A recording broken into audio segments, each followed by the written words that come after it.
Hi friends, triple R మూవీలో junior NTR గారు, రామ్ చరణ్ గారు ఇద్దరు కలిసి చేసిన సాంగ్ లాంటి సాంగ్ ఇంతకు ముందే చిరంజీవి గారు చేసేశారు. ట్రిపుల్ ఆర్ సినిమాలో నాటు నాటు సాంగ్కి ఆస్కార్ అవార్డు లభించిన విషయం అందరికీ తెలిసిందే. దాంతో తెలుగు ఇండస్ట్రీ పేరు ప్రపంచం మొత్తం మారుమోగింది. యంగ్ టైగర్ ఎన్టీఆర్ కొమురం భీమ్గా అద్భుతంగా నటించగా, mega power star Ram Charan Alluri Sitaramaraju పాత్రలో ఒదిగిపోయి నటించారు. దర్శక ధీరుడు రాజమౌళి గారు తెరకెక్కించిన ట్రిపుల్ ఆర్ సినిమాతో తెలుగు సినిమా స్థాయి ప్రపంచవ్యాప్తంగా ఎదిగిపోయింది. బాహుబలి మూవీతో పాన్ ఇండియా సినిమాలకు దారి చూపించిన రాజమౌళి ట్రిపుల్ ఆర్ సినిమాతో ఏకంగా ఆస్కార్ రేసులో నిలిచారు. ట్రిపుల్ ఆర్ సినిమాలో నాటు నాటు సాంగ్కి ఆస్కార్ అవార్డు లభించిన విషయం తెలిసిందే. దాంతో తెలుగు ఇండస్ట్రీ పేరు ప్రపంచం మొత్తం మారుమోగింది. యంగ్ టైగర్ ఎన్టీఆర్ కొమురం భీమ్గా చాలా అద్భుతంగా నటించారు.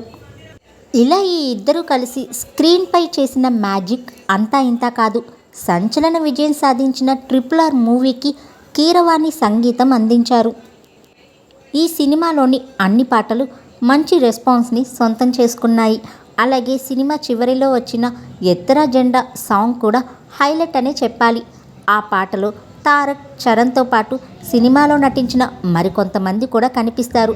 చివరలో డైరెక్టర్ రాజమౌళి కూడా కనిపిస్తారు. ఇదిలా ఉంటే తాజాగా ఇలాంటి సాంగ్ ఇప్పుడు సోషల్ మీడియాలో తెగ వైరల్ అవుతోంది. ఈ సాంగ్ చిరంజీవి గారికి సంబంధించింది. ఈ సాంగ్ సెట్ దాదాపు ట్రిపుల్ ఆర్ సినిమాలోని సాంగ్ సెట్కు దగ్గరగా ఉంది. అలాగే ఆ సాంగ్లో చిరంజీవి మరో హీరో గెటప్ కూడా చరణ్, తారక్లను పోలి ఉంది. Song Kannada movie song. Megastar ఈ సినిమాలో గెస్ట్ రోల్లో ఈ స్పెషల్ సాంగ్ చేశారని తెలుస్తోంది. ఈ సాంగ్ ఇప్పుడు సోషల్ మీడియాలో తెగ వైరల్ అవుతోంది.